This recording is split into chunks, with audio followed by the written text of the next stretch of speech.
바야흐로 해변에서 일하는 시대입니다. 바다뷰를 보면서 만끽하며 일을 즐길 수 있다는 뜻이죠. 여러분들은 가족과 함께 휴가를 보내면서 비즈니스 할 수도 있다는 뜻입니다. 안녕하세요, 따독따독입니다. 따독따독은 여러분들의 매일 1%의 성장을 응원합니다. 과도하게 일을 하면 가정에서 휴식을 취할 수가 없습니다. 근데 가정 그리고 여가에 너무 많은 시간을 보내면 충분한 돈을 벌 수도 없어요. 자신의 분야에 성장하거나 발전할 수도 없습니다. 이렇듯 삶과 일은 분열될 수밖에 없는 걸까요? 오늘은 생산성 그리고 효율성에 대해서 높은 인사이트를 이야기하는 롭 무어의 지혜를 나눠보고자 합니다. 롭 무어는 어느 한쪽도 희생하려고 하지 마라 라고 얘기를 합니다. 양쪽이 균형을 이룰 가능성은 매우 낮지만 불가능한 것도 아니다 라는 겁니다. 롭 무어는 아들들과 취미 생활을 하면서 책을 씁니다. 운동을 하거나 미팅을 할 때는 가족들을 함께 데리고 갑니다. 저녁 식사를 할 때는 가르침을 줄 수 있는 부유한 사람들과 함께 가족 식사를 해요. 영향력 있는 사람과 골프를 칩니다. 여행하는 동안 잠깐 짬을 내서 부동산 임장을 하는 것도 좋아요. 중요한 건 모든 일정 그리고 내가 하는 일을 가족 그리고 여가 그리고 취미와 통합하는 겁니다. 모두의 욕구를 충족시킬 수 있다는 거예요. 여러분들의 가족 그리고 배우자, 자녀들한테 한번 이렇게 물어보세요. 삶에서 가장 중요한 것이 뭐지? 이걸 계속 한번 물어보십시오. 결국은 내가 좋아하는 사람과 좋아하는 장소에서 편안한 마음으로 오랫동안 시간을 보내기 위함입니다. 취미 그리고 사교생활 그리고 일을 따로 나누지 말고 덕업일치의 환경을 세팅하는 게 좋다는 겁니다. 그렇게 하려면 일상 속에서 작은 습관들이 중요해집니다. 롭 무어는 책 레버리지에서 이런 표현을 씁니다. 도움이 되지 않는 TV 프로그램을 시청하는 대신 성공한 사람들과 기업들에 관한 교육적인 다큐멘터리를 시청해라. 수준이 낮은 잡지나 소설 따위를 읽을 바에는 차라리 자기계발서나 비즈니스 서적을 읽어라. 비즈니스 목적으로 SNS를 활용하는 것도 좋은 방법이다. 근데 우리들은 대부분 반대로 행동하고 있습니다. 성공한 사람들의 이야기를 듣는 대신 재밌는 예능 프로그램 그리고 영화를 시청합니다. 자기계발이나 교양 서적을 읽을 바에는 그냥 유튜브를 보거나 재밌는 만화책을 봅니다. 내 꿈과 목표를 위해 SNS를 활용할 수 있음에도 불구하고 그저 타임킬링용으로 1분짜리 쇼츠와 릴스 영상들을 탐닉합니다. 여기에 성공으로 가기 위한 우리가 가져야 할 3가지 마인드에 대해서 얘기를 하고 있습니다. 그 이야기를 여러분들께 함께 나눠보고자 합니다. 첫 번째는 멘토를 찾으라 라는 겁니다. 음악회, 골프,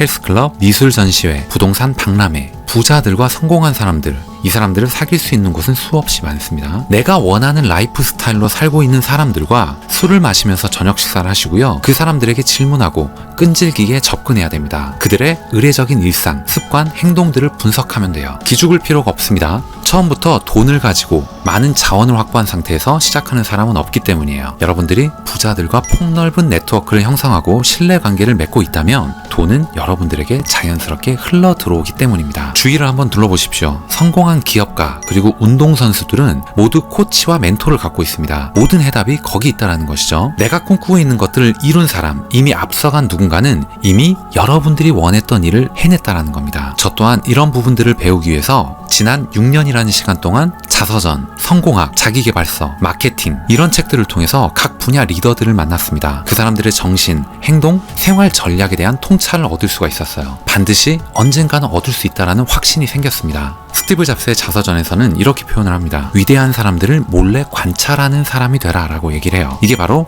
멘토를 찾으라는 겁니다. 여러분들이 책을 읽는다는 건 독서를 한다는 건 그리고 지금 제가 이렇게 독서하는 거를 이 시간을 나누고 있다는 거는 위대한 사람들의 성공 비결을 전수받는 것과도 같습니다. 왜냐하면 모두 직접 만나서 그 경험과 통찰을 얻을 수 없기 때문입니다. 훨씬 적은 시간 그리고 비용을 들여서 최대의 레버리지를 창출하는 간단한 방법입니다. 이 세상에 많은 부자들이 행복한 삶을 살고 있는 이유기도 해요. 롭 무어는 책 레버리지에서 이렇게 표현합니다. 내가 만일 18살 때 이 방법을 알았더라면 지금과 완전히 다른 삶을 살고 있었을 것이다. 저자의 아쉬움을 표현한 거죠. 저는 여기서 독서 그리고 멘토의 중요성을 배웠습니다. 두 번째는 마스터마인드입니다. 이건 어떤 그룹의 이름입니다. 각자 분야에서 발휘하는 능력을 상호 보완하는 거예요. 그리고 통합합니다. 서로를 발전시키는 현명한 사람들의 집단이기도 해요. 장기적이고 지속적인 성장의 열쇠입니다. 여러분들이 대학원에 가고 최고 경영자 모임 같은 데 가서 그 사람들과 네트워크, 인간관계를 계속적으로 이어가는 이유도 바로 이런 거지 않을까라는 생각이 들었습니다.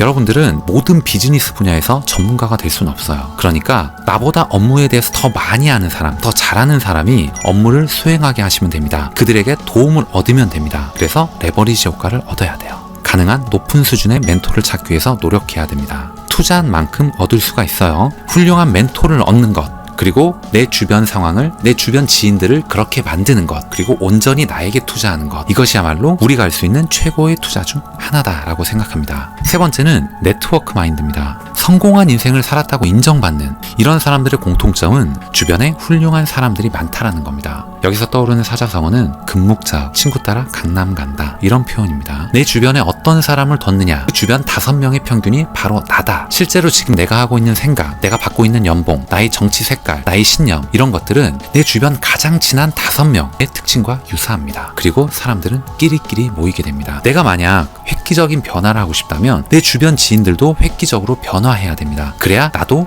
그 환경에 녹아들 수 있기 때문입니다. 그들의 평균에 따라가기 위해서 노력할 수 있기 때문입니다. 성공은 장기적인 관계 그리고 신뢰로부터 출발합니다. 그래서 여러분들이 겪는 모든 문제 그리고 고통을 먼저 경험한 사람, 그리고 그걸 해결한 사람, 더 높은 수준으로 성장한 사람한테 배워야 돼요. 롭 무어는 나의 소득 창출 업무 중 가장 많은 부분은 네트워크에 집중돼야 한다라고 얘기를 합니다. 우리가 일하는 시간의 3분의 1 정도는 네트워크 구축하는데 사용해야 된다라는 표현입니다. 사람을 많이 만나야 된다, 혹은 적게 만나야 된다, 나 혼자만 잘해도 된다, 혹은 사람들 사이에서 도움을 얻어야 된다, 이런 거에 대해서는 논쟁의 여지가 많습니다. 저 역시 누군가와 함께 어울리는 것보다는 혼자 있는 시간, 혼자 사색하는 시간, 혼자 배움을 얻는 시간을 더 중요하게 생각하기 때문에 이 부분에 대해서는 100% 공감할 수는 없지만, 많은 사업가들이 책에서는 그들의 성공을 위해서 네트워크, 그러니까 인맥은 아주 큰 도움이 됐다라고 얘기하는 부분도 있기 때문에 어느 정도는 수긍해야 되지 않을까 생각합니다. 오늘 이야기를 들어보시고 조금이라도 도움이 되셨거나 재밌게 들으실 수 있으셨다면 좋아요 그리고 구독 꼭 부탁드리겠습니다. 그리고 여러분들 머릿속에 떠올랐던 멘토와 네트워크에 대한 생각, 의견들을 자유롭게 댓글을 통해서 남겨주세요. 다음 시간에 더 좋은 내용, 더 좋은 컨텐츠를 가지고 인사드리도록 하겠습니다. 이상 따뜻한 성장을 꿈꾸는 따둑따둑이었습니다. 감사합니다.